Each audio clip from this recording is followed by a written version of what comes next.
Hey folks, it's Rob Flux here with another Sunday session, and today is a very, very, very special session.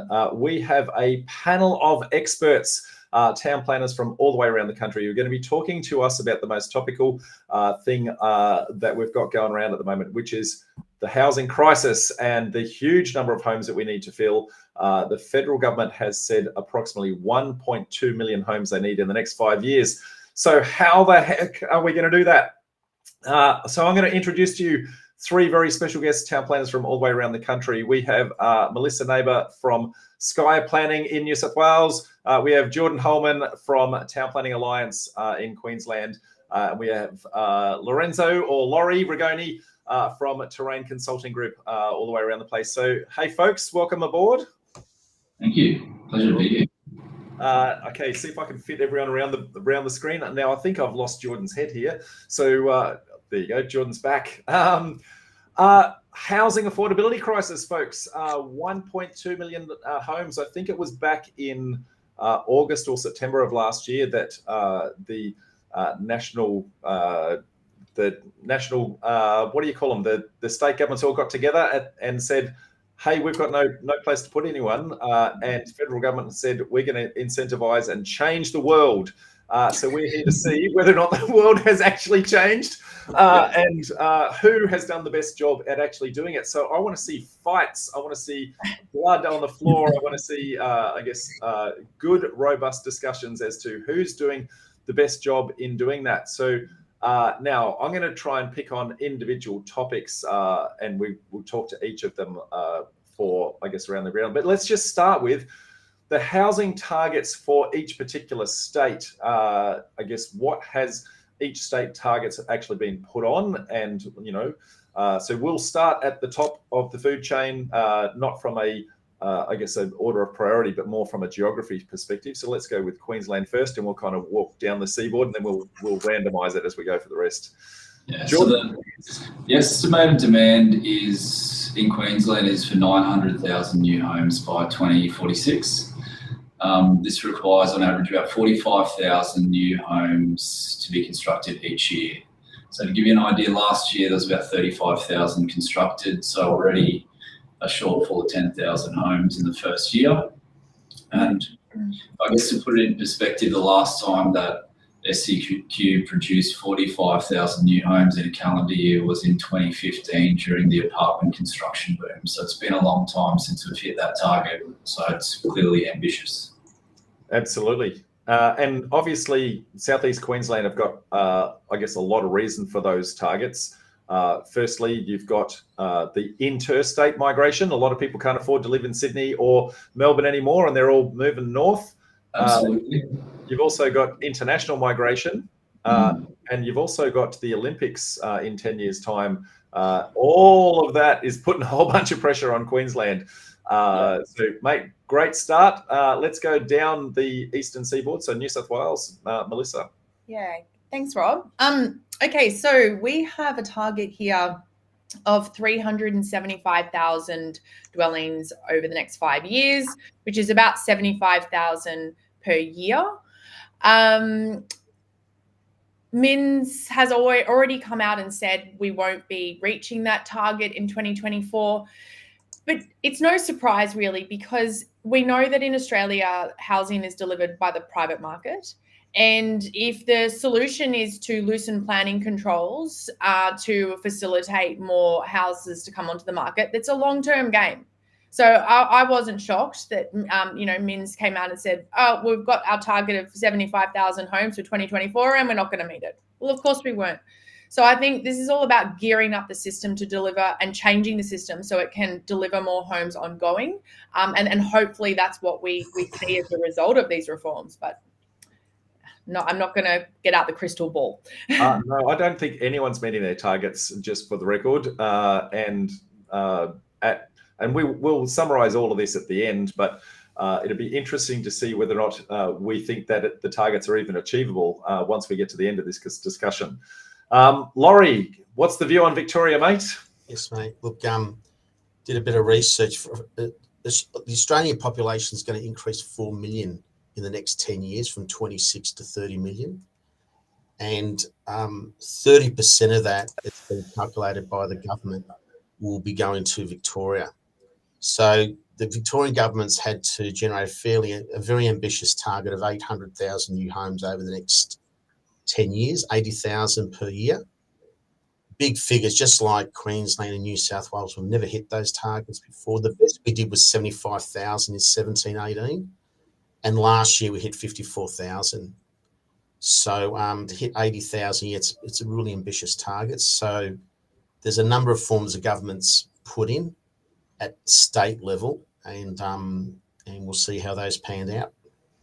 So, given those ambitious targets all the way around the board, and I guess the fact that we've all acknowledged that reaching them is actually going to be challenging, what are some of the problems that we just see inherently built into the system that need to be overcome in order for these targets to work? So I'm happy for anyone to lead the board on that one, and I can start with one or two if anyone hasn't got anything. Well, probably my first observation, and I'm sure Melissa and Jordan will have similar, is the state government has set targets, and the Victorian state government set targets and policy with not a great deal of consultation with local government. So as a result of that, local government, it's been a matter of catch up. And some councils have been proactive and strategic and embraced the challenge. Other councils haven't. So from a consultant perspective, we're dealing with local government at the coal face that'll be administering these, but really it's a state government policy initiative. In Queensland, we're certainly seeing a lot more action from state government. They're pulling a lot bigger levers than local government seem to be pulling. So I think it probably needs to be a concerted effort between both levels of government to see some actual change. But, even outside of planning, but still interlinked, there's some really big problems in trying to deliver new dwellings. And, we're obviously at the mercy of the construction sector, and in Queensland in particular, we've got some concerns around unionised construction sites and the costs that adds to projects. Those National Construction Code updates for energy efficiency that have been adopted, and obviously the more generic increases in material and labour costs, which are affecting how things are built. But when you've got a big preference for infill development in metro areas, that form of building, that high-rise, mid-rise form, is really at the mercy of tier 1, tier 2 builders and of their complicated buildings. So it's a real problem when you've got all your eggs in one basket, being that infill type development, because they're complicated structures.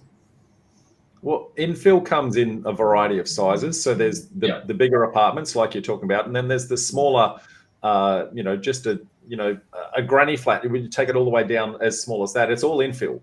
And I think there's challenges in the construction industry at both ends of the sphere. So at the bigger end of the sphere, state government's trying to do all the way around, trying to do major infrastructure projects everywhere to activate areas, and that takes away all of the the bigger end builders to prioritise on those major infrastructure projects. And so there's not many high-end builders that are then capable of actually building those apartment type buildings that are still around, that are not concentrated on building government things. And then at the lower end of the scale, we had the housing boom that was triggered by the $30,000 building bonus that broke a hell of a lot of the industry. A lot of the builders actually went under. So there's just not many builders left. And the builders that are left are very picky and choosy in what projects they actually want to take on.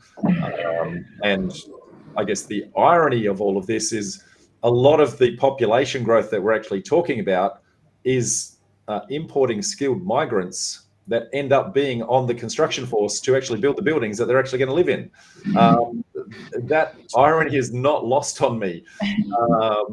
So a few challenges in there. And then you add on top of that, I guess, the ability to get funding. Very, very challenging to get funding in the current market. And just the profitability of projects in the current market right now, with interest rates and inflation and all that sort of thing, there's just a whole bunch of headwinds that have been hitting us for quite some time. And I've been preaching this for quite some time. With COVID, at the start of COVID, we had a false recession with everything being shut down. That meant that, and if you remember, all the banks were saying 20 to 30% drop in pricing. Hardly anyone put any development applications in at that time. There's a massive lack of potential supply. The building boom, I guess, consumed a lot of that surplus supply. So now we've got the biggest influx of people, I guess, that we've ever recorded, and no potential supply to actually even start the process in a market that has been very challenging from a pricing perspective. So we've got headwinds everywhere.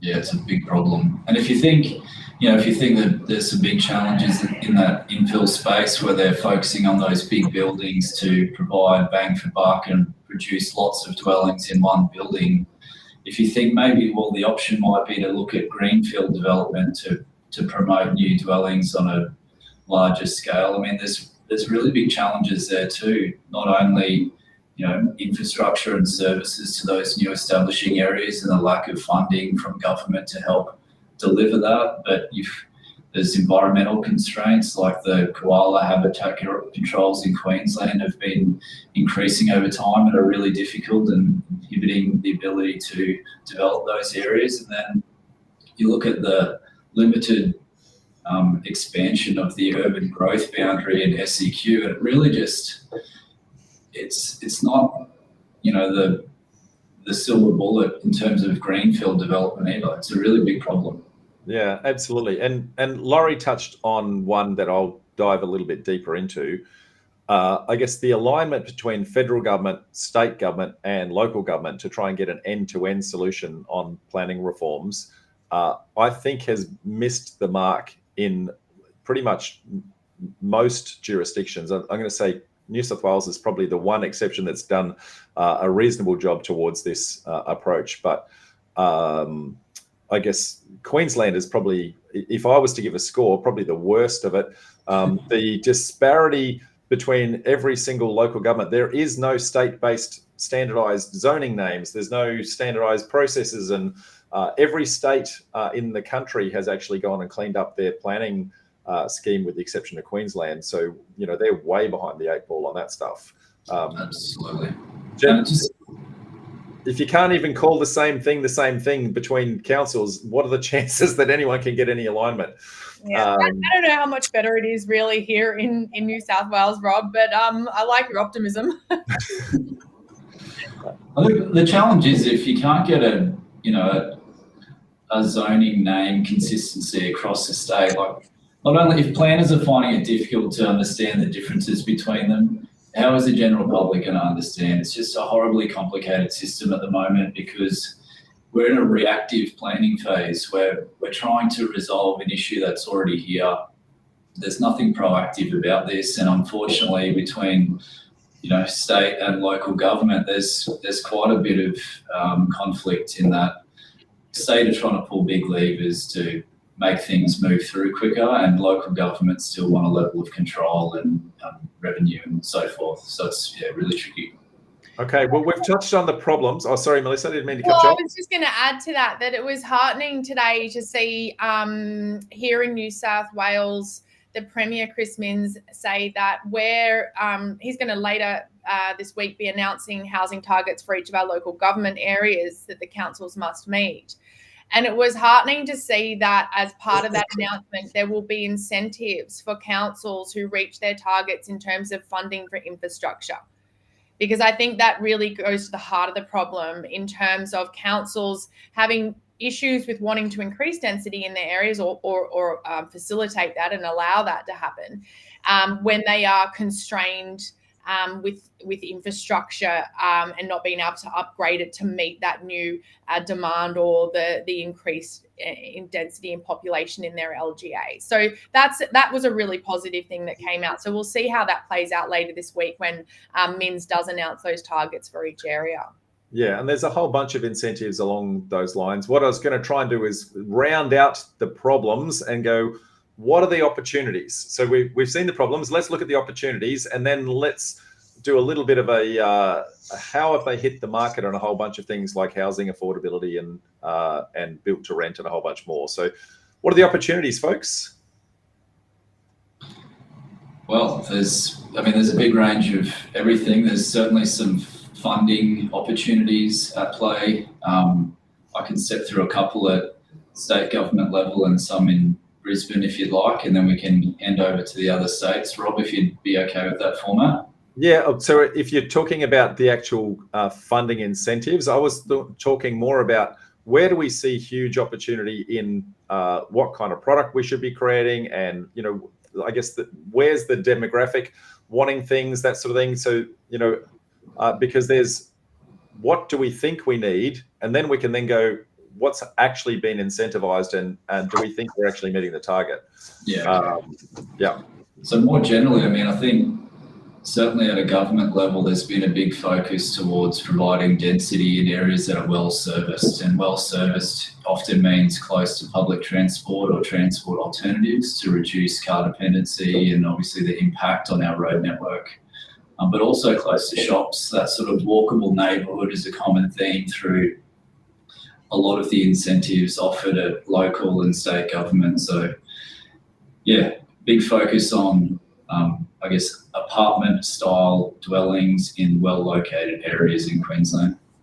It's the same here in New South Wales. That's really something that the state government has focused on, is that transit oriented development, bringing in a state layer piece of legislation to facilitate that and rezone areas, particularly around train stations. And then they've also brought in the diverse and well located homes layer as well, which they did try to do a few years ago, and it didn't go anywhere because they the way the legislation was written was that it reverted back to local councils, whereas these new reforms that the government is bringing in now completely override councils' local controls. But in saying that, they have been working with councils and meeting with councils to bring that in a way that is nuanced for each local government area. So those conversations are happening, which is great. But I think that's really where the opportunity is in New South Wales, particularly for, members in your network, Rob, which, are looking to do that sort of smaller scale development. And this low rise, well-located home set, which is due to come in, I think in July, that's really going to open up opportunity for that low-rise development to happen in way more sites across our state, or particularly in our metro areas. So that's a pretty exciting thing. But what we want to make sure is that it does actually come in as it was intended. I know that I think it was today or yesterday.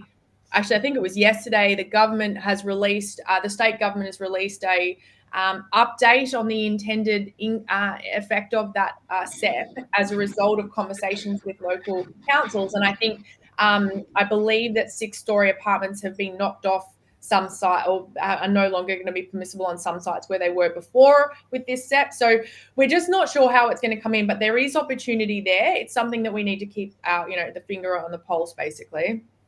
Yeah. Laurie? Yeah, well, look, I think firstly in opportunities for Victoria, the opportunity is that we've got a tide of population increase. Now, it's conservatively 1.2 million people in the next 10 years. It's 120,000 per year. We hit 130,000 pre-COVID in Melbourne Metro alone. So there's certainly demand. There's a big demand for housing. What the barrier is that the viability, as Melissa and Jordan had mentioned, and yourself, that the viability of building these houses has a lot of pressure points, not just planning, taxes, policy, supply, logistics, and construction. So what the Vic government has done is that they've introduced revisions, we're looking at cutting some red tape at council. So make it a little bit clearer in terms of where the design regulations apply for townhouse development. VCAT, they're looking at, which is the Victorian Civil Administrative Tribunal, which is the equivalent planning appeals court in Victoria, are cutting down case times and encouraging mediation, compulsory conferences for resolution. The government has got a big focus on shifting from the greenfield areas in the regional areas to Metro Melbourne. So they want 70% of new housing in metropolitan areas and 30% in new housing in regional areas. So that's a clear shift. To do that, they're looking at the Minister for Planning getting involved in larger projects. For example, in Metro Melbourne, if you've got a project of $50 million or more, and provided you've got 10% affordable housing, the Minister for Planning at state level becomes the responsible authority, bypasses council, and what the state government's saying is they'll approve that development within 4 months. The dilemma with that from council is that if you bypass council altogether, well, when you get back to council to get the plan stamped up, it's going to take another 12 months anyway. So that's what I said before, there's that misshift and that link between state government goals and local government. Local government, to be fair, and want to work this, but the state government is I suppose, railroading a particular policy. Now, it's not to say that local government is being resistant in all cases. I mean, it's a shout out to the city of Merribeck. I read yesterday that they've introduced a local policy approach where if you get really well-designed dual occupancy, 2 dwellings on a block, that's really high ESD compliant and design oriented, they're given a commitment to get the project approved within 6 weeks. Wow. Which is amazing. So that's quite a proactive approach from the council. That particular council was actually advocating for, as of right, dual occupancy last year, which didn't get through the system. And I think that's where probably an opportunity has been lost by the state government, because they're really focused on multi-level apartments, because that's yield, but not everyone wants to live in an apartment, and they haven't done enough for the townhouse medium density housing space. So yeah, I've got a few ideas later in the session, Kev. So what I'm seeing is a common theme and something that I've been, I guess, pushing for my community for quite some time, to understand transport corridors and growth nodes. So whether it be a highway, whether it be a main road, whether it be a train line or a bus, or what Queensland calls a metro, which is really a bus. For Queensland government, the word metro means train, not bus. So it comes from the French. But all of those transport corridors, all of the density is going to be sitting in around those at, I guess, key junction points, being shopping centres, I guess, and where the train stations are, those sorts of things. So growth nodes, transport corridors are the key for where the density is, and then I guess the more smaller scale stuff would then just be a little bit adjacent to that. So hey, I want to be close to the transport and I want to be close to the shops, but I actually want to have my own house, right? I want to have a backyard, those sorts of things. So if we think about those, that's where the opportunities are sitting for us as developers, and we're seeing some good things coming out of a lot of states in trying to, I guess, push that. Even though it was always the theme, they're now starting to crank the handle on that being, I guess, the main driver. So let's start to look at around the grounds a few key initiatives, I guess, in different target markets. So let's start with housing affordability, right? So this is a huge topic that every politician actually wants to get on the bandwagon of. But housing affordability, by its very nature, as a developer, we need to make profit. So there needs to be some profit in the two are in conflict with each other. So what are we seeing from a housing affordability basis all the way around the grounds, folks? Let's go the opposite direction. Let's start with Laurie and work up the eastern seaboard. Sure, thanks, Rob. Probably the biggest shift I mentioned about the emphasis, the emphasis of 70% of new housing in metropolitan areas. And I mentioned how the minister gets involved in larger projects. For example, metro area, $50 million projects, provided you got a 10% affordability component. So it's fast tracked through the state government. So there's an incentive for the developers, some certainty in that regard. The other thing is that in Melbourne, we've got the major activity centres, which will be in and around the trains and tram systems and the shopping centres. There's 10 of them that's been identified in the initial run, and the government's looking at 60,000 additional homes in those areas.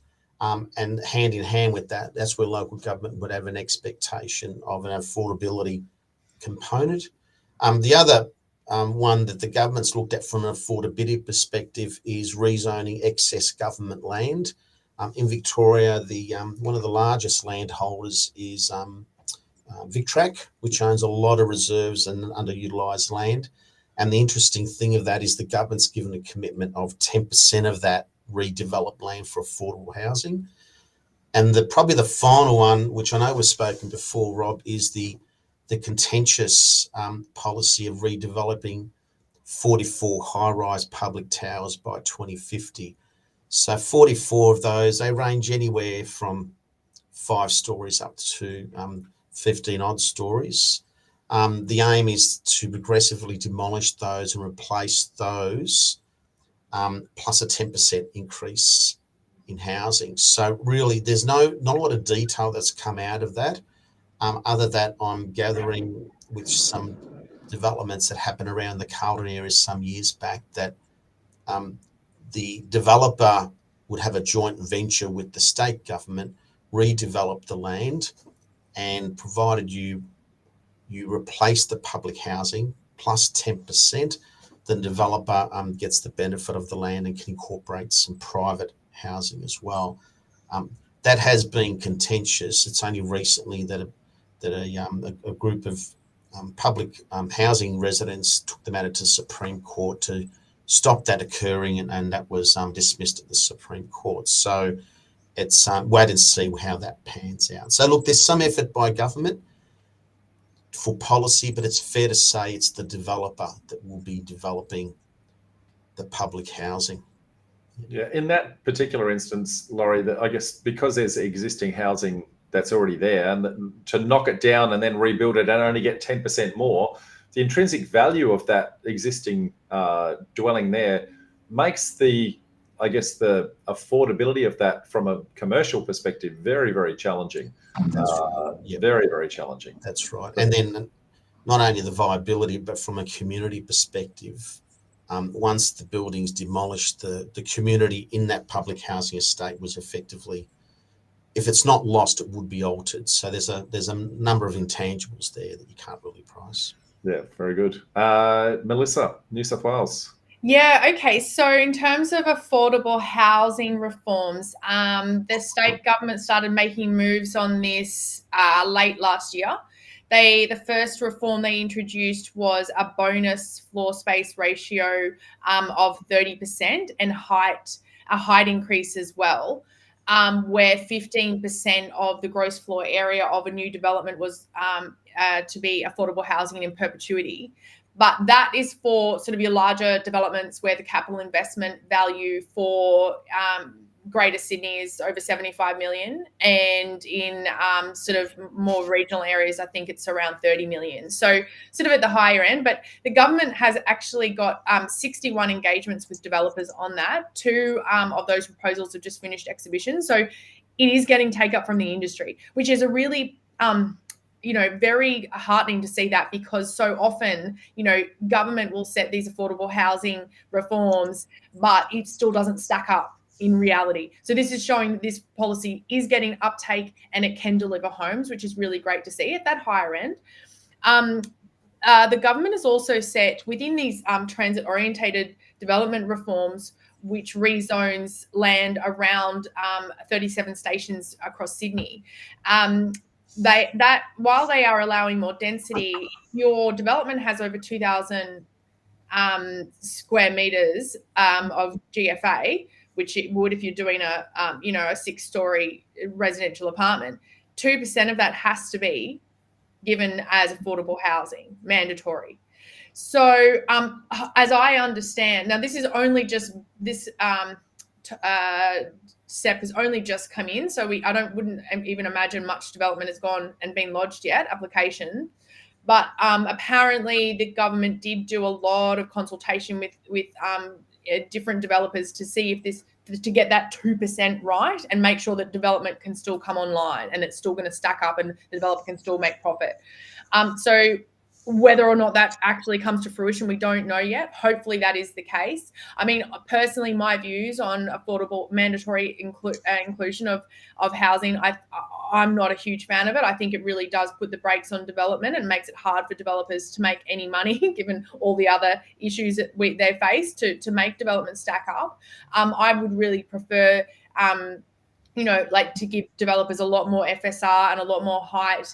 I think giving those really strong incentives is better than using the carrot approach rather than the stick. But anyway, this is what the government's done. So how it plays out, we are yet to see. But I'd just also like to, I guess, do a little myth busting here around affordable housing. As we know, it is the private sector which really is delivers most of the housing to date anyway. Maybe that will change, but I know that the different governments are making doing more public housing or intend to, and there's funding being put to that. But 99% of houses in this country is delivered by the market. So what I think is important to know is the research from around the world, Finland, US, Germany, America, all shows us that when new development is brought online, even if that's at the higher end of the market, yes, it does get occupied by those on higher incomes, but it creates a chain effect. So it creates a trigger of moves across the market. So they move out of a more moderately priced home and they move into that luxury home. That moderately priced home comes down in price due to extra supply, and that will get, and people on a lower income, also people who were currently occupied a lower priced home will move into that moderately priced home, and that it actually triggers this chain of effects. The best analogy to explain it is that housing supply is like a game of musical chairs. Doesn't matter who's playing or the quality of the chairs. If there's not enough chairs, it's the weakest who miss out. So that's why it's really important to build more homes. Doesn't matter whether they're affordable or not. Just build more homes, and either the weakest or the people at the lower end of the market will actually benefit the most. Wow. Very good. Very good. Jordan, what about yourself, mate? Yeah, certainly not the same level of action that we've heard about in those other states. So, interesting to see some of those big levers being pulled in those other states. But Queensland mainly have just been setting up some alternate pathways for development to, I guess, be streamlined and have a different set of rules applied to them for social and affordable housing. Both of them are usually getting paired together. An example of this is the changes to allow social and affordable housing through the Ministerial Infrastructure Designation pathway. It's a minister signed off pathway. It doesn't link to a planning scheme. And it's usually in association with a community housing provider. I guess one of the funds that dovetail into that is the Housing Investment Fund, which is a fund that's set up for $2 billion. Sounds like it would be a great incentive to promote that type of product, but our research into it is that it actually doesn't go directly to the developer. It's going via the community housing provider, which is a complicated marriage between funding arrangements and different parties who've got different interests. Beyond that, state have again tried to set up another pathway that supersedes local government assessment, which is quite new, called the State Facilitated Development Pathway. Again, there's a link in there to 15% affordable housing, but there's a slight difference in there that they're talking about affordable housing by design, which is an interesting theme that we haven't seen come out before. One of the big challenges around affordable housing in Queensland is that it's not defined properly, and that the definition seems to shift between different authoritative bodies. So affordable by design is something that is also undefined at this point. There's something that you might be looking at: reduction of car parking, a reduction of floor space, a reduction of bedrooms down the lower end of a building, for example. That might help to create diversity in the price of new dwellings, but not be specifically linked to a community housing provider, which will obviously have a bottleneck based on those other incentives. So that's really it at a state government level, not a huge amount of action. At a council level for Brisbane, there's some ICN or infrastructure charges, incentives or reductions for community housing. But beyond that, we're not seeing any of those big levers that are being pulled in the other states. Yeah, look, I see conceptually that affordable by design idea as something that could actually be leveraged really well, but I don't think has been. So there's changes in construction methods as an example. So if you do prefabricated or modular homes type, maybe there's some incentive to actually make that happen so that the actual cost of construction of these things starts to come down, so that the actual price point comes down. So maybe there's some incentives in changing how the industry operates, which would in turn overcome some of the building challenges. So something that's manufactured in a factory and only takes 2 or 3 weeks to assemble means that the pressure on the building industry starts to be reduced. So that is a completely missed opportunity all the way around, the entire country, but in these 3 states in particular. I would love to see a whole bunch of incentives go towards changing that. And the other missed opportunity in that is all of those incentives are aimed at the bigger developers doing bigger projects, right? Whereas if you made something like that, you could do it for someone who's doing a basic duplex or a 1 or 2 subdivision and building a home that's prefabricated in design or modular in design actually brings the cost of actually the smaller scale projects down as well. So I love the concept, but yeah, missed opportunity. Hope some of these governments are actually watching us today, by the way. I really like that idea of just tweaking the controls to make more sites stack up for smaller scale developers. And the big ticket item there is definitely car parking, right? Removing the minimum car parking requirements means that way more sites can stack up and way more houses will get built. It's a low hanging fruit in my opinion, but I know it is very contentious. Well, I can be contentious, so I know you guys have to be a little bit more politically minded. Brisbane City Council, your blueprint that you released, what was it, 3 years ago now, Jordan? Yeah. I guess, and the requirement for additional car parking in that has basically killed the market for townhouses in and around Brisbane. And the yields that were able to be achieved out of projects before just disappeared. So there's been a huge reduction in the amount of actual stock that's actually been created as a direct result of that. So flipping that, but it has to be done sensibly. So I'm all for sensibility here. I'm not just saying remove it, but what are the replacements? So maybe it's shared vehicles. If there's provided a shared vehicle in the for the community, maybe it's the walking distance to the train stations and the bus stations and those sorts of things. It doesn't have to be a major station, or can it just be something where there's a bus into the city every 15 minutes or so during peak hour? Being sensible with some of those things. I think they've missed the mark everywhere on all that. Yeah, I think I agree with you, Rob. And in Melbourne, there's certainly the city of Melbourne. They've actually, for many years, they've adopted a car parking minimisation strategy where you need a planning permit if you provide car parking. They actually don't want you to provide parking. because they want you to walk around the city, use the trams, use the trains, etc. And then the abutting councils that directly abut the CBD, such as the City of Yarra, which has Richmond, Collingwood, Fitzroy, the Carltons. It's not unusual that they would not require the maximum car parking, because again, if you provide the parking, they're going to use it. Provide less parking, then they'll use the alternative needs such as bicycles, etc.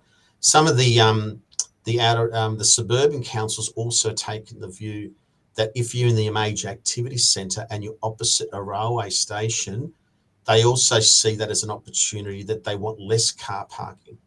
So that could be the difference of a project being viable or not viable. So there's some, and that's not just as a result of the announcements last September and early this year by the state government. Local government has been applying those sort of discretions for a number of years now. That's great. It's fantastic. I would also add to that, again, missed opportunity for all the governments out there. We are on the brink of massive technology change with regards to both electric vehicle and also autonomous vehicles that are actually sitting out there. And I think it's not that far away that you won't actually have a car that you actually own anymore, but rather and you can see places like San Francisco where they do this already. There's autonomous vehicles that operating as taxis over there, delivering pizzas and all sorts of things. Why would you need a car anymore? Or if you own a car, why wouldn't you put it in autonomous mode and have it out, I guess, servicing other people and actually earning you an income, so it's not actually parked at home. So we're on the brink of that changing, and we talk about and I'm trying to think, what's the catchphrase for Brisbane's? Is it the future city or something? The city of tomorrow? I can't remember what it is. I don't know, bro. I think it was the River City, but I'm not sure. No, there was something that was a new world city. They were calling it a new world city.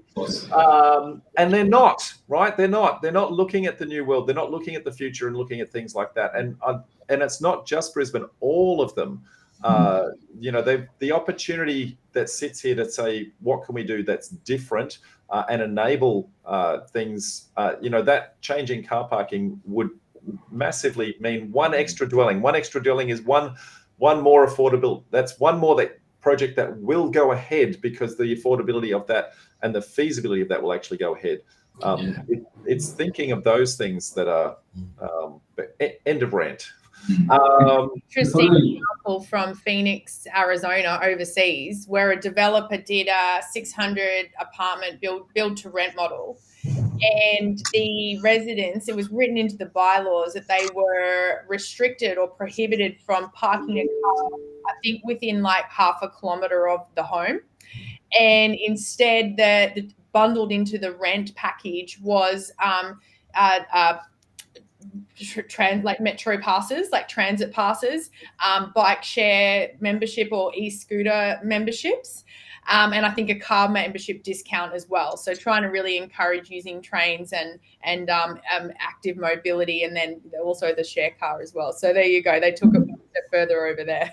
Even e-scooters, like something as simple as that, like, it's not, I guess, Queensland and Victoria have the e-scooters, I guess, quite popular, but New South Wales not so much, right? I don't know if it's completely illegal. I see a couple of people riding them around, but you just don't see them. But you see them everywhere in Melbourne and in Brisbane, everywhere. Yeah, I agree with you, Rob. I mean, this parking situation has been raised by the industry for years. It's not a new situation, and certainly there's been limited action by Brisbane, except this is really timely that we're having this discussion. Within the last 2 weeks, Brisbane City Council just made an announcement that they're going to remove mandatory parking rates in Fortitude Valley, Milton, Newstead and Kangaroo Point. And I think part of that is that went along with the announcement is that the cost of building a basement car park is approximately $100,000. So it's obviously cost-saving exercise. But I think in reality, when you look at areas like that and people building this type of stock, the parking demand is driven by the market. It shouldn't be driven by planning policy. If people who are buying these things want to buy something with car parking, that will determine whether car parking is provided or not. Should it really be planning policy that's determining that, especially in areas like these that have access to transport alternatives? I don't know. Yeah, well, having spent 45 minutes getting home yesterday in Sydney traffic, we don't need more cars, folks. We just do not need more cars. So what can we do to incentivize the reduction of those, I think, is probably the thing that we want to look at. Okay, so that's housing affordability. Geez, we're going at a real slow pace here, but getting some cracking info. What about, and we touched on this a little bit, but build to rent as a theme. So build to rent. Now, the concept has actually been around for many, many, many, many years, and does scale all the way down to, I guess, what is sometimes called rooming accommodation, or new generation boarding house for New South Wales, who don't like to acknowledge what the actual word boarding actually means. So board is the board that the bread was actually served on, if you're serving food, but it scales all the way up. I'm only seeing incentives at the bigger end of town. What are you guys seeing in this space? Maybe I'll touch in Victoria, the build to rent model by definition is 50 dwellings minimum and 15 years continuous lettability of that, of 15 years at least. So 50 apartments minimum of a development, and it has to, as a group, has to be available for public tenancy for at least 15 years, not to the one tenant necessarily, but there cannot be a break. And I'm understanding there's some tax incentives, land tax incentives for the developers to do that. It's not so much focused on the smaller scale, that doesn't qualify. Not to say, as you said, some household types such as rooming houses, particularly in Victoria, if it's 9 bedrooms or less, you don't need a planning permit, but that's a challenge in itself because a lot of councils find reasons for a planning permit, what I'm experiencing.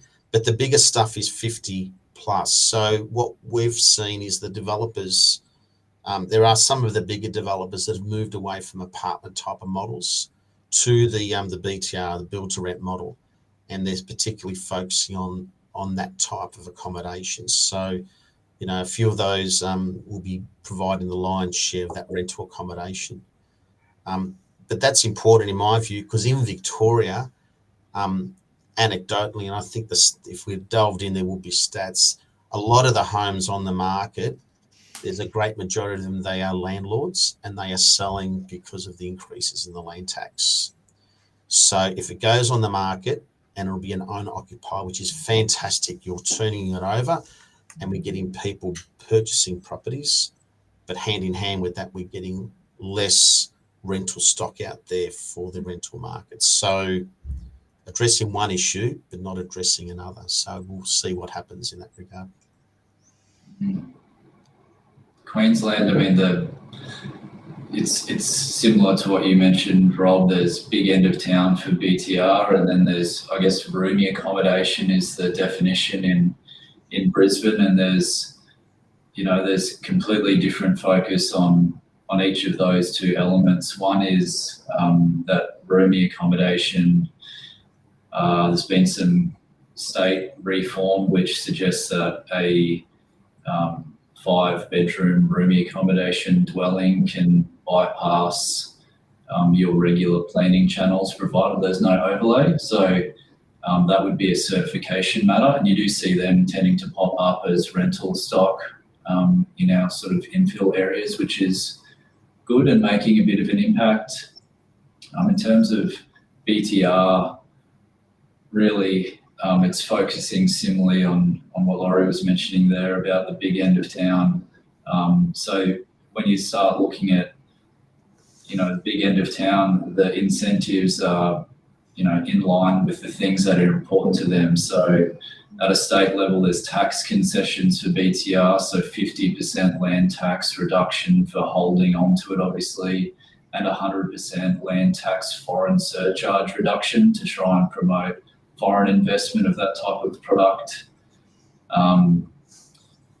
Beyond that, really, there's a couple local government initiatives as well where Brisbane City Council in particular have set up a special assessment unit for BTR. So there's not a huge amount happening there. I think it was meant to be the be all and end all to solve all of our problems, but I don't know that it actually has solved that many problems here. And I'd say the same for New South Wales. Yeah, it really, the build to rent definition, I think, is the same as Victoria. It's like a minimum of 50 apartments. So it really is geared towards bigger developers.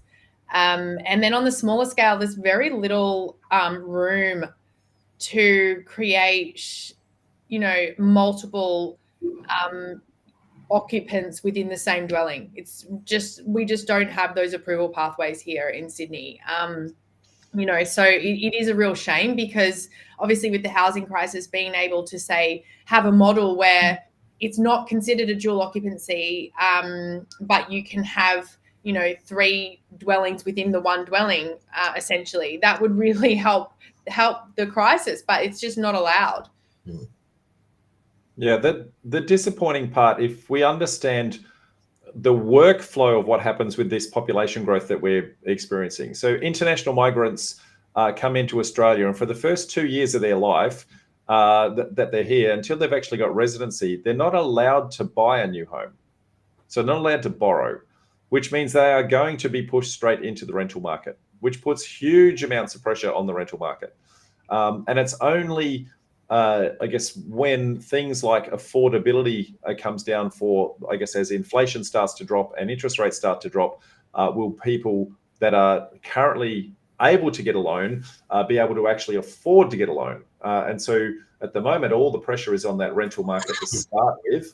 And then what we're going to see in the not too distant future, as interest rates do start to drop, and it's inevitable that they will, hopefully it gets to the point where, I guess, the ability to buy something will actually become cheaper than the ability to rent something.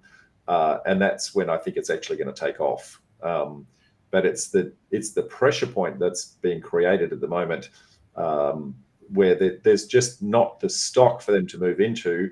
And even if there was the stock, there's not the affordability. So we've got this chasm at the moment that's closing, but it's not quite closed. Yeah, and I think the fact that, like in Victoria's case, and I'm sure the other states, that the government's requiring in Victoria's case, a 10% affordability component through various schemes, it doesn't necessarily mean that those will be up for rent. They may be affordable by cost, unless it's falls in the realm of social housing, or the government purchases that affordable housing for public housing.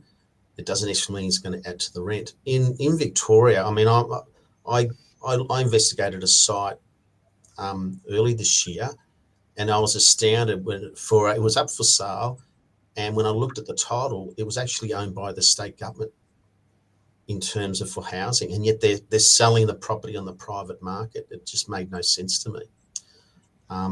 So yeah, that's certainly we're really falling short for that area of housing.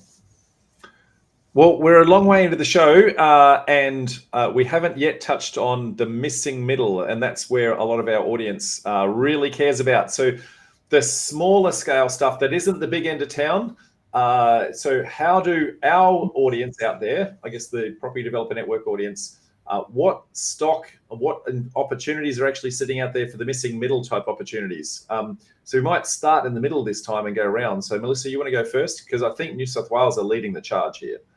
Well, that's right. The government really does want to see this gentle density, or the state government wants to see this gentle density brought in across our neighbourhoods. So that's what this well-located and diverse homes SEP is meant to be bringing in.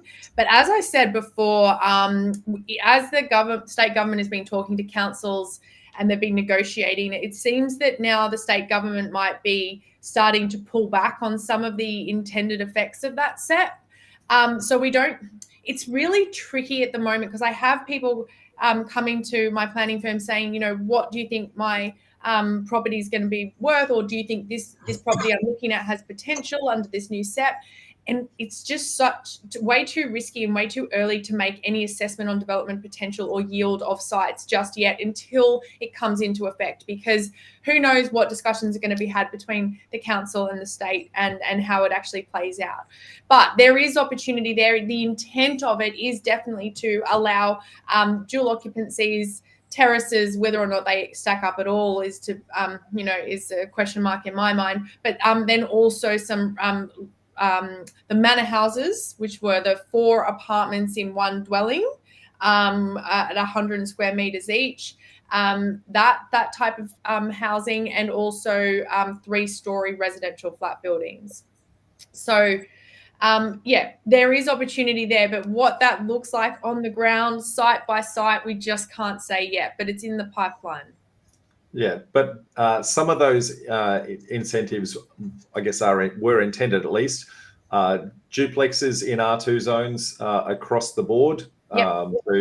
And that's all the way around the state. So any R2, some minimum size land requirements, so minimum frontages and minimum land size. The last version of that I saw was 450 square meters and 15 meter frontage, from memory, 12 meter frontage.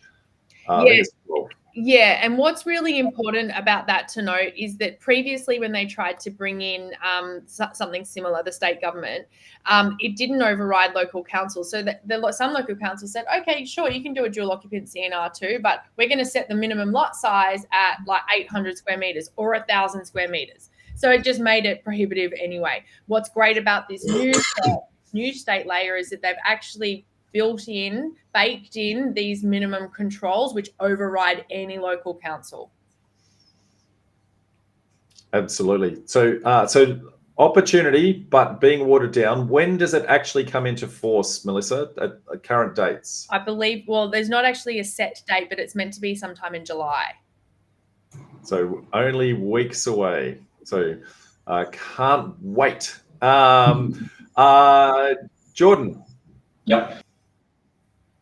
Nothing as what Melissa was just nominating. There's actually been very little rezoning. There's been, to my knowledge, no reduction of minimum lot sizes, certainly in our major local government areas.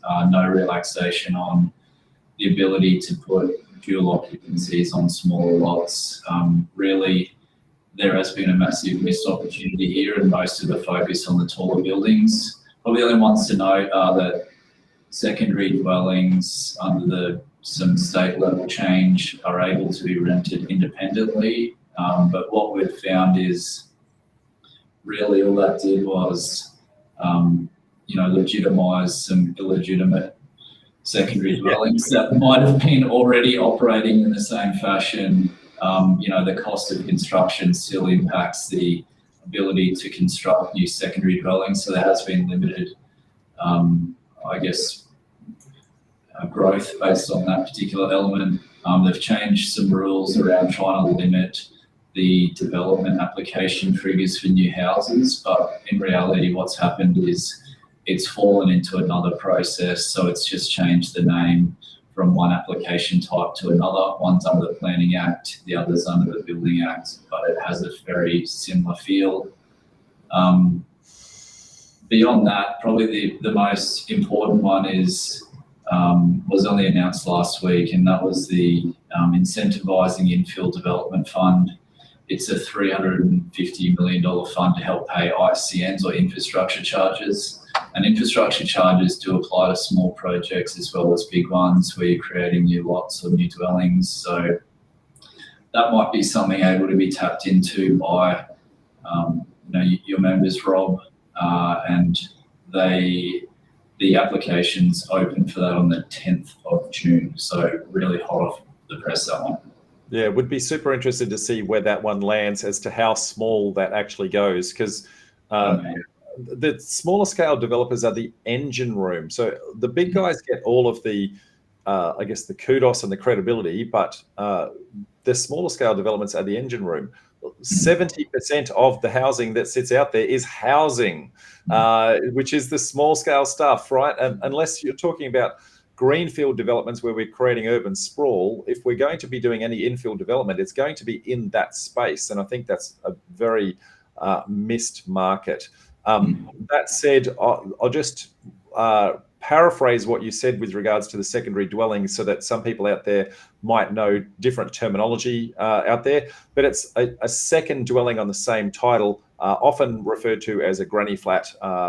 And the challenge before was that granny had to live in it, okay? Had to be one household unit, whereas what you've said is that they're now legitimizing the fact that, well, people have been renting these things out for ages anyway, so it's really, it's not really adding to the density or adding to the housing affordability, although there's plausibly some people who would have been tempted before and were trying to be legal have been disincentivized, but I think a lot of people were just running the gauntlet before.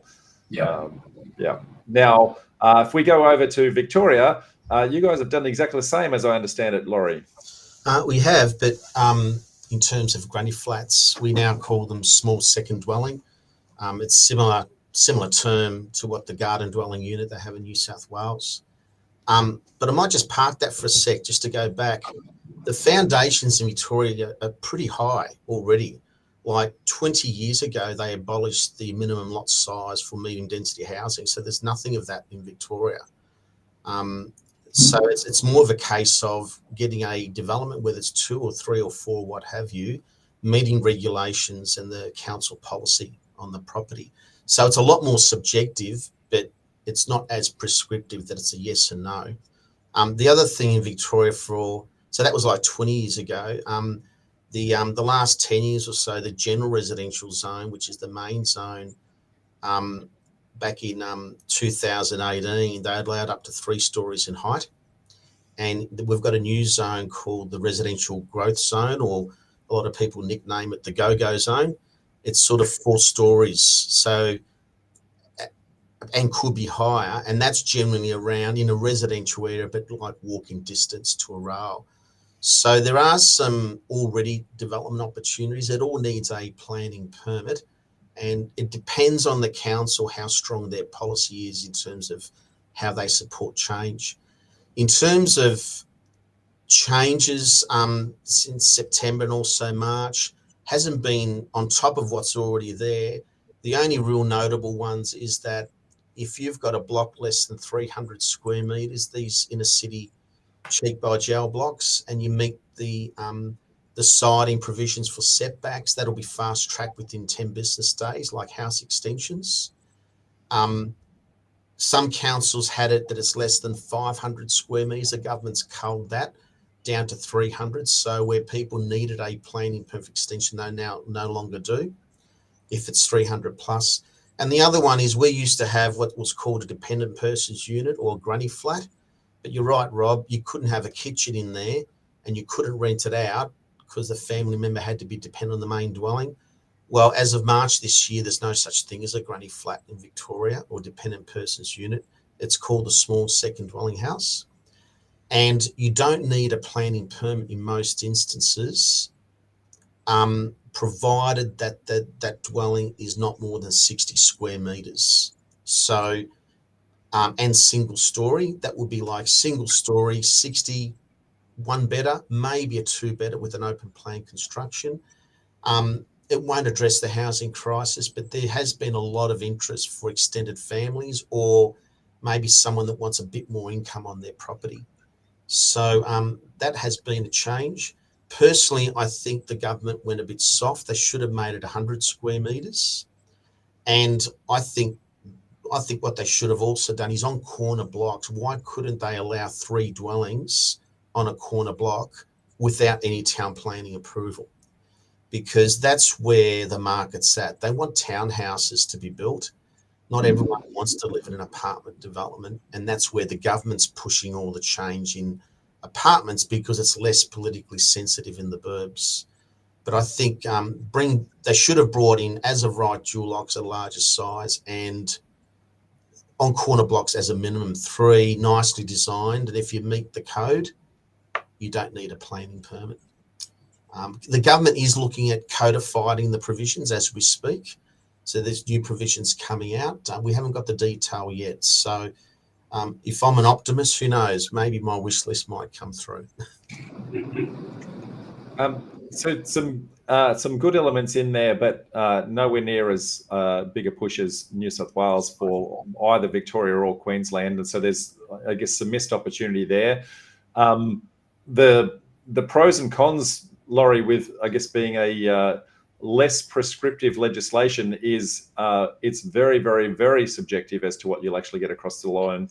And so you have no certainty on your outcome. And so whilst you have the plausibility of getting more density with no certainty, less people are willing to take the punt, given that it's a very litigious environment in Victoria to challenge everything because of the exact nature of it being it's subjective. So my opinion on whether or not it's a good development, your opinion might be very different. So everyone has their say. So certainly some opportunities to tweak those ones there. Okay, might wrap it up with 2 more things. So incentives and taxes. So what are the cash incentives that governments are giving us all the way around the ground, and then what are the disincentives? So let's start with the incentives first. Jordan, what can you throw into the mix, mate? Yeah, there's only a couple. I have touched on them throughout today's discussion, but the Housing Investment Fund from state government, that's a $2 billion fund for affordable housing, linked to community housing providers, which I am led to understand have been overloaded. Beyond that, there's the new one from state level as well, which was a $350 million fund to help pay for infrastructure charges. That is really the main monetary funds that we're working with. In terms, did you want to talk about tax, or was that the next one, or is that linked together? Let's separate them as 2 separate things, and we'll loop around. Yeah, that was really it, guys. There's not much to it, really. There's a couple of funds there. One of them is really available for developers to tap into, and one comes with strings attached, being the community housing providers and that affordable housing product. Yeah, which probably won't suit most of our audience here. Melissa? In terms of funds for developers directly, that sounds like a place where unicorns come from. I don't think that's happening down here in New South Wales. If it is, please let me know. But there are some funds coming from the state, but they're going straight to councils to support local infrastructure. Which in itself is good. The interesting part will be, is that saving passed on through changes in infrastructure charges? My gut feeling will be no, that they'll be double dipping, but I guess maybe that's something for the New South Wales state government out there. Maybe there's a condition on passing that through that we'd love to see come through. Yeah, Laurie, what about you? Sorry, I was just going to say the councils will need to meet their targets to get that funding, and to meet those targets, they need the market to deliver the houses. So if they want to help the market deliver houses, it would make sense for them to pass on some of those savings. But you're right, I think double dipping is the most likely scenario. But let's see. Let's see, Laurie. Yeah, it's a good segue from Melissa, because the funding to developers effectively non-existent in Victoria. Where the state government in the recent budget did do some funding was to support local government, and the plan is dealing with the anticipated increased applications and population increase to meet the state government policy. The only real funding that in the developer world is those that's taken advantage of the NDIS program. There's a lot of SDA housing being built in Victoria. It seems to me that anecdotally, a lot of townhouse developers have pivoted to SDA from a rental yield perspective and or rooming houses. So it's probably more of a case of what other tax has the state government put on us, rather than incentives. So, well, you might as well lead the charge on that one, mate, because I know Victoria, like it's, I'd say death by 1,000 paper cuts, but I don't think it's paper. I think they're actually coming out with machetes, mate. Yeah.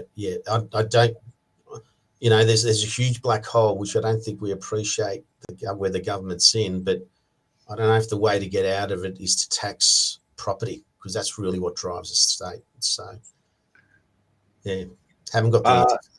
Why don't you rattle off some of the huge taxes that have been lobbed onto developers on the assumption of those rich developers, they can afford it, whereas the reality is those taxes just get passed on to the ultimate buyer, and the developer might cash flow it along the way, but the ultimate buyer is actually buying it, and it.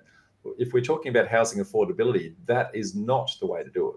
That's right, yeah. Or it stops development from going ahead because feasibilities don't stack up anymore. Yeah, correct. So rattle a few of these off, Laurie, because do I need an hour? All righty.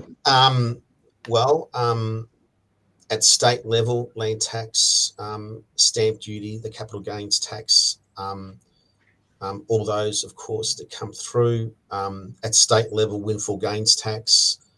For example, if the land is rezoned, say from farming land to an urban growth zone, and the property increases in value from $1 million to $4 million, well, it's a $3 million gain. So the windfall gain tax would require 50% of that tax paid to the government.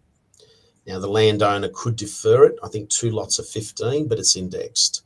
So if the farmer didn't want it rezoned, it's rezoned anyway. They can hold back paying it, but there's going to be indexed. So look, that's having a bearing in terms of new estates. At a local level for townhouse developments, when you subdivide land, if it's 3 dwellings or more, there's a public open space contribution. In most cases, it starts at 5% of the land value. Some councils, based on studies, it would be more than that. There's some at 8, some at 10, some at 13%. And you need to pay that to council before you get the statement of compliance to get separate title. A lot of councils also have what's called development contribution plan levies. And that's from development infrastructure and community infrastructure. It's price per dwelling, depending on the area, and it's also commercial, industrial, but that could be $2,000 to $3,000 per unit, and that would then go to community and infrastructure itself. Look, there's just a few that rattle through, and that's just at the planning stage. Of course, you've got the building levies, the fire levies, and the COVID taxes and all those sorts of things coming through. So when you do your feasibility in Victoria, it's not just simply what you purchase, what would build, and what you'd sell for. You have to factor in all those not obvious taxes and charges through the process itself. And I think the other thing is that the unknown ones, like I think Melissa might have, or Jordan might have touched on it, the 1st of May of this year, the National Construction Code had some major changes, and that provided changes from both an environmental sustainability but also disability access. All good in theory, and we'll get better outcomes, but I read something last week that will cost approximately $25,000 minimum extra cost per dwelling as a result of those changes. So look, it all comes in the mix. We need an interest rate cut desperately. Just to stay on neutral ground for you guys. Yeah.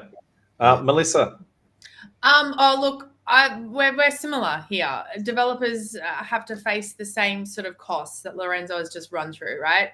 A new one that came in for us though in October, 1st of October last year, was every time you build a new dwelling or create a new residential lot, they just added on an extra $10,000 per unit or lot. So that's just one extra charge that the state government has put on.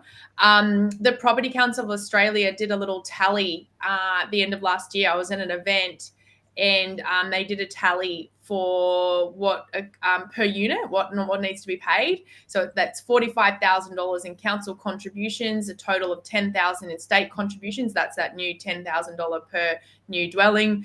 5.5 for water, 48.5 for sewer, coming to about $110,000 per unit.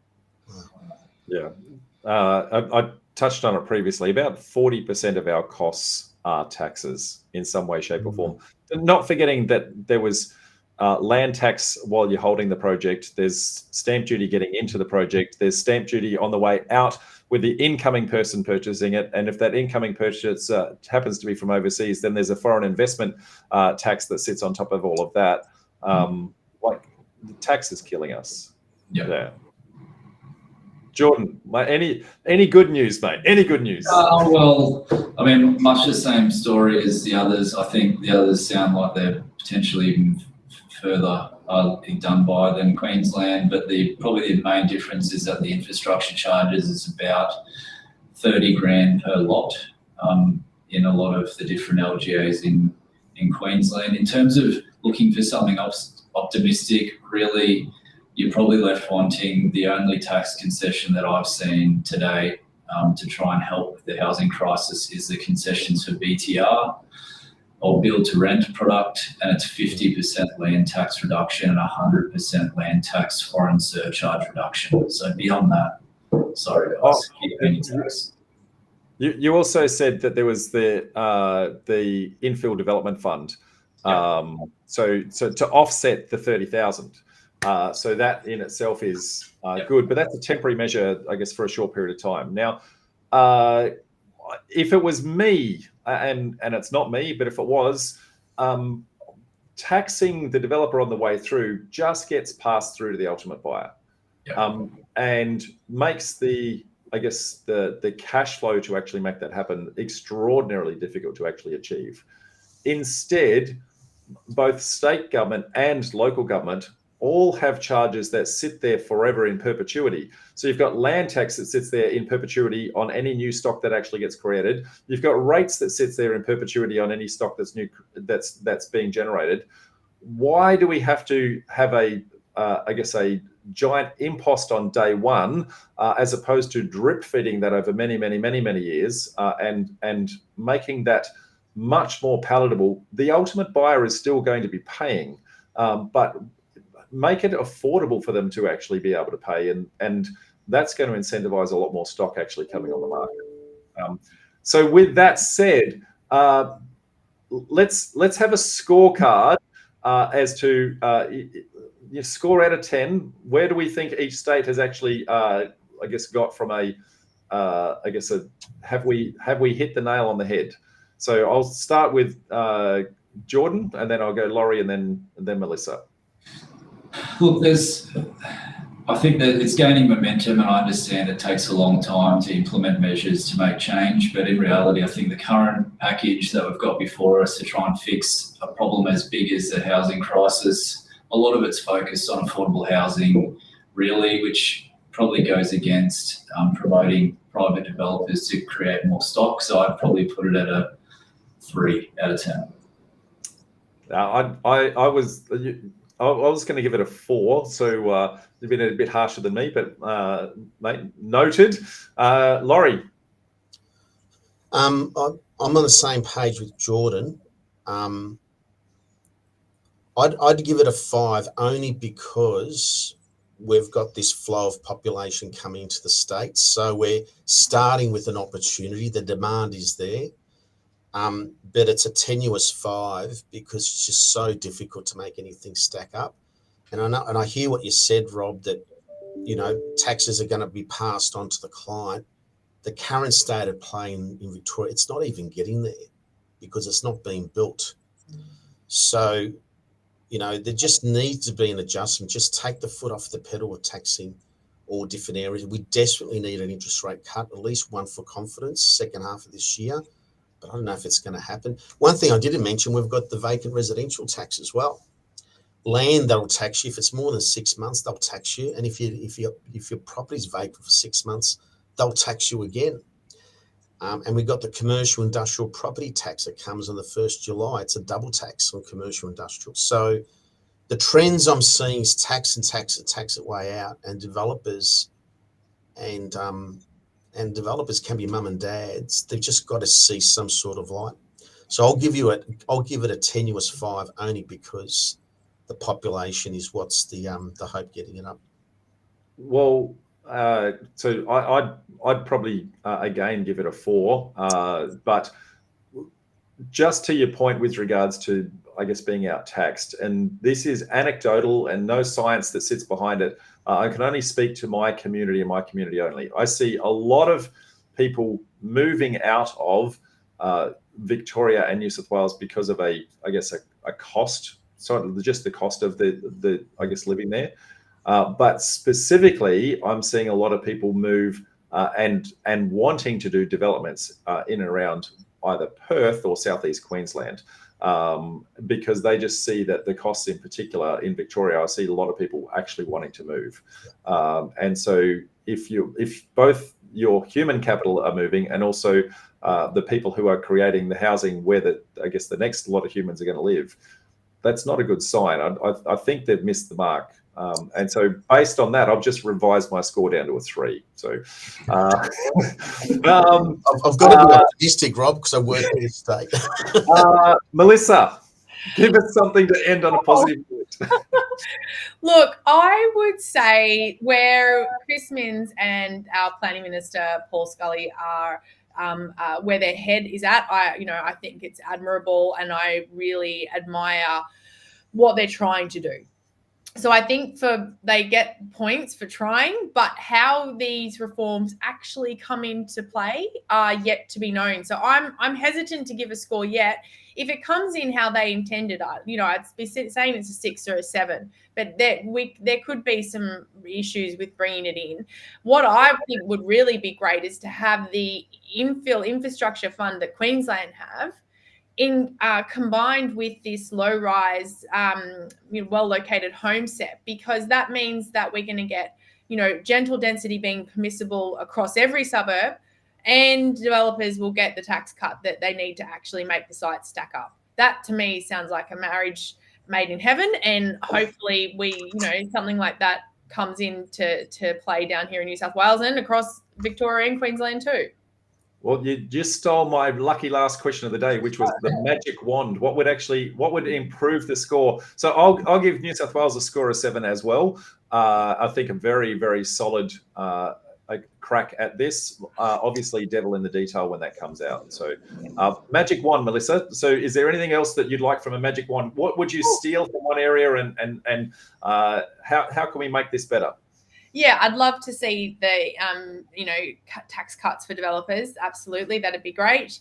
I'd like to see the low-rise code come in full force, not watered down. I also really like what Lorenzo said around renovations being able to not need development approval or planning permit, because I have homeowners here who are just trying to do alterations and additions to their home to build an extra home for their new bub on the way, and they're getting stuck in the planning system 1.5 years. Yeah. Like, it's just outrageous. So this is a problem. That's why families are leaving, because they have to go through this hell to get an approval just to provide for their growing family. So I'd like to have that concession here as well. Yep. Laurie? It's very simple, Victoria. Just stop taxing us. It's as simple as that. I mean, I think the foundations of the planning policies and the reforms are all really sound. It all makes good sense. High density activity centres, the rail, the small second dwellings. I'd like a bit bigger, but I don't think that's really comes down to what's stifling Victoria. It's just the load on taxes at all different phases. So we just need the pedal off the pedal a bit in that regard. Yep. Lucky last, Jordan.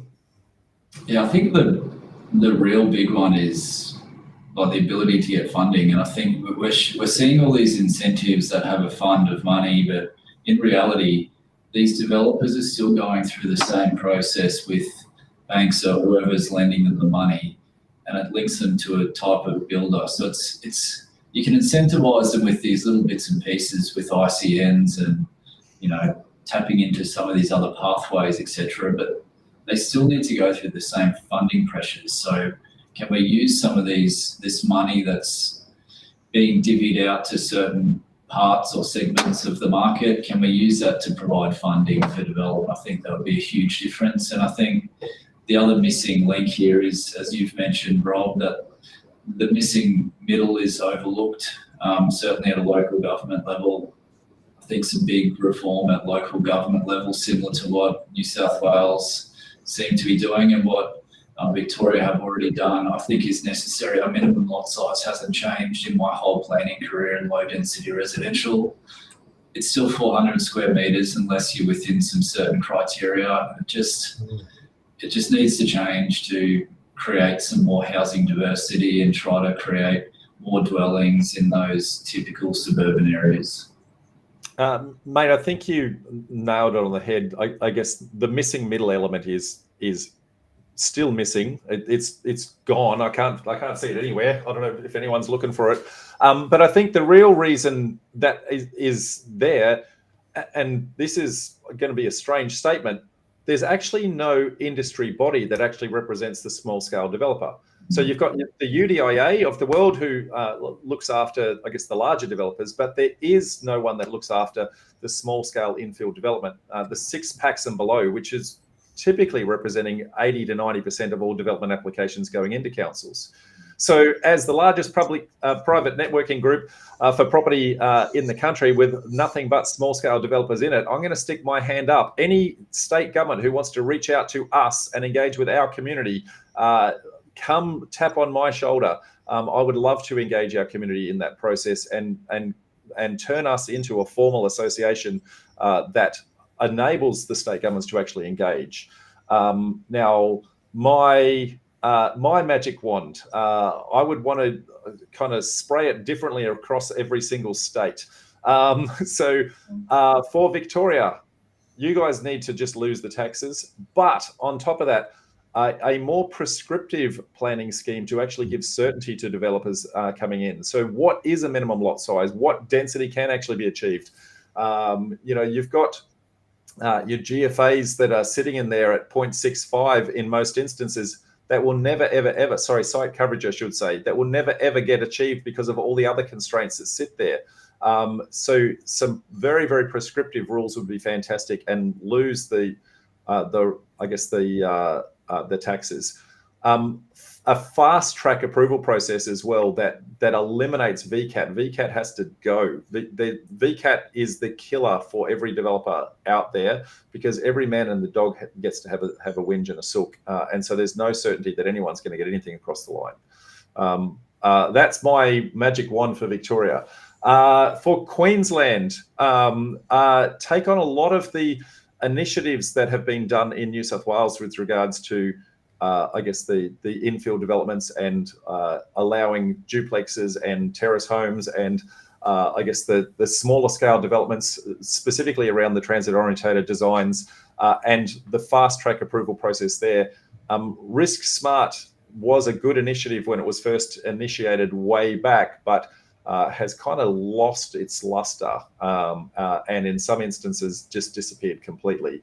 So the fast track approval process needs to be in play there. And for New South Wales, I think you guys are doing a cracking job. So devil's in the detail with regards to timeline. There's one, so it's probably just really, providing, the certainty on the ones coming through at the moment, waiting for that legislation to land. Will give everyone, some good insights. For everyone, every state, everywhere, I would say remove the contribution charges and the taxes on the way through. Provide, I'm trying to think what the right word is here, but rebates is the word I'm looking for. So yes, we'll pay stamp duty on the way in, but if we are going to create more stock on the way out, can we get a rebate on that at the end of that? So to prove that that it actually got created, because it's really a pass through at that point. Things like that. Can we get in rebates for the land tax if we're actually creating stock? Those sorts of things to actually make housing affordability actually affordable. We should incentivize on changing the building industry to actually allow new technologies to come into play, so that we can do prefabricated and modular homes, and encourage the builders to actually break away from the old, I guess, hammer and nail type construction techniques, which will fast track how quickly builds are happening. It shouldn't be taking 12 months for a single house to be constructed. Fast tracking the approvals everywhere. There is no reason why it should be taking 6, 12, 18 months for approvals anywhere. I've got people in Victoria that, 27 months for an approval. It's just ridiculous. The holding costs kill people massively. What have I missed? I must have missed something. Well, I haven't touched on the Class 2 development for apartment buildings, but that's a whole nother different part of legislation down here that's just driving the industry crazy when it comes to residential flat buildings. But I'm not going to touch on that. Yeah. Another can of worms. Yeah. Oh, the last magic one for Queensland. Completely missed this one. Standardise the planning reforms across the entire state. Every single council should be using the same terminology, the same zoning names, the same everything. It should be the same approval processes for everything. That, I think, kind of nails where I would make it better. There's probably one or two more, but for any state governments out there, I'm sure there's more opinions in here. Just come and get them. But we can provide access to our community to make that happen.